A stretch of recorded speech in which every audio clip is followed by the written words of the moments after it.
Staking on Sceptre is now available at all times, but split into two different periods. In this video, we will cover each and explain why they are set in place. Sceptre's staking process now consists of two phases, a free 7-day period, followed by a 23-day buy-in period.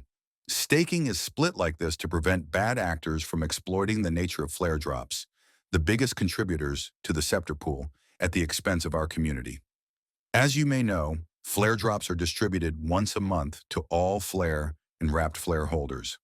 The amount of flare distributed during these drops is calculated based on 3 random snapshots taken during the 23 days that precede a flare drop. Due to this randomness, there's no way to accurately predict how much each user is contributing to the Sceptre pool when they stake during this period. This was the reason why staking was closed during this calculation period.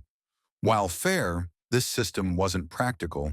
A user looking to stake on Sceptre could have to wait up to 23 days before being able to do it. The introduction of buy-in staking solves this issue, and everyone is now able to stake at all times. During the 7 days following a flare drop, staking is free.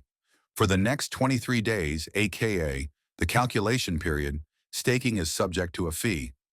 This fee is based on the rewards accrued during the 23-day snapshot period, which includes staking rewards and a flare drop, and was calculated by our team to ensure fairness for everyone staked. 100% of this buy-in fee is added to the pool and won't cause the minting of new S-Flare.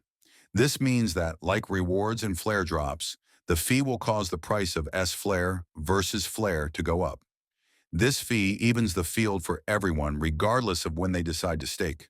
With this update, Sceptre is more accessible and fair than ever before. Users will no longer be restricted by the time they want to stake, nor will they be subject to gaming. Let us know what you think in the comments below and get back to us if you have any questions.